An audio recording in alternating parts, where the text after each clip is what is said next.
All right, just want to confirm, you guys see the PowerPoint now that says raku info?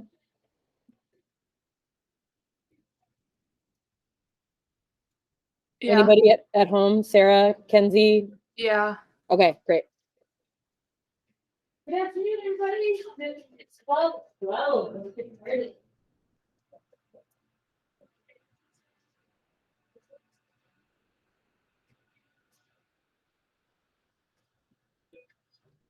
If you didn't hear me say it already, raku pieces are spread out on this table here. Find yours and bring it back to your spot. And that's frozen. And Angela, would you shut the door to the kiln room, please? The fan in there is really loud. Thank you so much. Happy last Thursday together. Can you believe it? Right? Because next week we're not in class together. So that's sad, but also, you know, summer is good. And today's going to be a good day too. We're going to talk a little bit about raku info. And so if you have your free choice project out, I ask that you just kind of push that aside for now. There's no notes. I'm not going to make you take notes on this. But for those of you who aren't going to be here in person, you are going to take a quiz on this tomorrow. So maybe you want to take notes. But also this video, I'm recording this right now, this presentation. This will also be available in today's folder, in Thursday's folder. So before you take the quiz tomorrow, you could also just kind of like touch base with the video and make sure you remember all the stuff.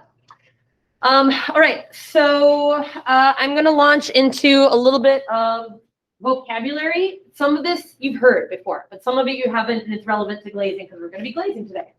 So you know raku firing, that's what's happening tomorrow. You know grog, that's the rocks in raku clay. Oxidation, maybe you don't so much know. Oxidation is kind of how we fire our pots normally with oxygen in the kiln. And a raku kiln, one of which is right here in the corner. This is an oxidation kiln, and we'll haul that outside tomorrow on those nice pads that some of you put together for me yesterday. We're going to haul 2 kilns out there, actually. And it's going to be fired with a flamethrower and my propane tanks from my grill. And it's going to be just kind of the same as it always is, in that oxygen can freely flow in that kiln. And so when we pull your pots out of the kiln, out of that oxidized kiln, they're not going to look all that special. They're going to look green for the most part. But what happens next is what makes it special.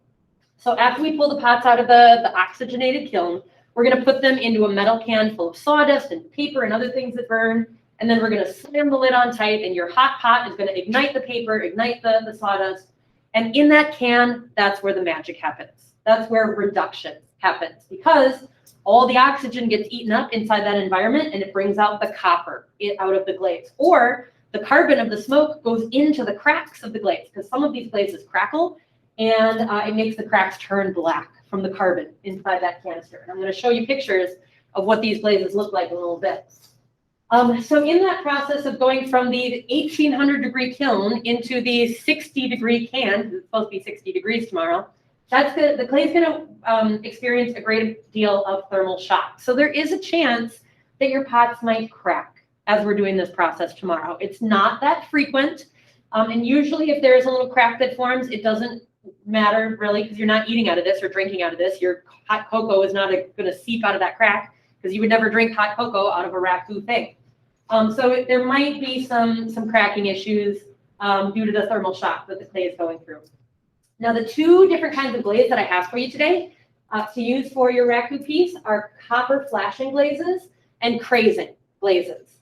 Copper flashing glazes are the quintessential raku glazes that turn all metallic-y and coppery like a brand new penny, or they turn all rainbow, like if you've ever been walking along the street and there's a puddle there and some oil got in that puddle and it looks all swirly purple and blue and rainbow colors. That's the other thing that flashing glazes do. And I have 2 flashing glazes for you today. One is a shiny flashing glaze, and that's called copper penny. And one of them is called copper matte, and that's a flashing glaze, but it's not shiny. It's more like of a subdued kind of shine to it. But both of them will turn all those different kind of rainbow colors. The other kind of glaze that I have for you is a crazing glaze, and that's the other quintessential raku glaze. It is a crackle glaze, and so the carbon goes inside the cracks. So if you look up on the screen, this is kind of the 3 different options that I have for you. This is a copper flashing glaze, and again, the one we have is called copper penny. This is a crazing glaze, and the one we have is called Clear Crackle. Those are the carbon inside those cracks. And then there's the copper matte. It's still kind of rainbowy, but it's not as shiny as the copper penny. So those are your options that you have for glazing, and you can mix and match them. You can do like half one, half of the other, or you can do all one, because honestly, even just with one glaze, you're going to get so much variety within that one glaze based on, you know, what's happening to your pot, where in the kiln or where in the barrel. The other thing you can do is you can use these low fire glazes. So let's say you have a toadstool on the top of your pot and you want to paint that red with white spots. You can use these low fire glazes to paint that red with white spots, and then dip the rest of it in the raku glaze and have everything else be the shiny fancy glazes. So it is okay to use these low fire glazes because raku firing outside, it's a low fire process. It goes to 1800 degrees, which is what those glazes melt at. And so then those glazes, if you use these, nothing special will happen. They'll just be red or pink or blue or whatever you painted on there. So really quickly, just a little bit of background about what this is and where it comes from. It is a Japanese firing technique, but we are not doing it in the Japanese way. We are raku firing in a Western way, and that way was invented by this hippie right there, a guy by the name of Paul Soldner. He was a ceramics professor at the University of California in Berkeley, and he was kind of a mover and shaker in the ceramics world in the 60s and 70s, so right at the height of the hippie kind of peace love movement. He was well known for being a nudist. He would walk around nude at his house and in his backyard, and not at school, hopefully not at his job. But he was just a really free-flowing but very brilliant guy. Like our mixer, the one that mixes your stoneware, he invented that. That's called a Soldner mixer because of him. So he also invented raku in the way that we do it today here in the United States. So the story goes that Paul Soldner was having a party in his backyard, and he happened to be firing his kilns at the same time. And he happened to have a koi pond in his backyard, a fish pond in his backyard. And so the story goes that in a fit of madness at this party, he ripped open his kiln, pulled out a pot with his bare hands, probably not actually with his bare hands, it totally would have burned him beyond all recognition, but pulled the pot out, threw it in his fish pond, killed all the fish in the fish pond. But when the pot was cool enough to pick out of the pond, he saw all sorts of really amazing kind of rainbow and metallic things had happened to the glaze on that pot. And so he realized, whoa, this is a technique that I should try more, trying to figure out how to make this happen again and again and again. So he's the guy that is credited with inventing Western raku, which is what we're doing tomorrow, except we're going to be using clothing and we're going to be doing it in a safer manner than Paul Soldner.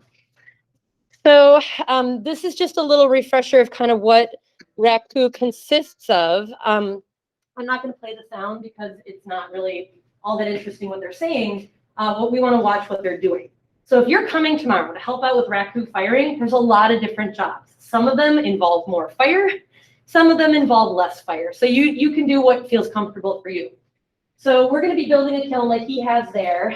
Some of you, if you're willing to help, will be the people with the big long tongs. They're about 3 feet long, picking up the pots. The pots will be separate from the lids, picking them up while they're glowing hot, bringing them over and putting them into the canisters that have the sawdust in them. So that'll be one job that can be done. Another job, if you're not so much into the heat of being near the fire, you can be the person that stands behind the garbage can, and as soon as there's a hot pot in there, you can throw more sawdust on it. So there's going to be some fire coming out of there, but you can just throw the sawdust and kind of back off if you're not so much about getting too close to the fire.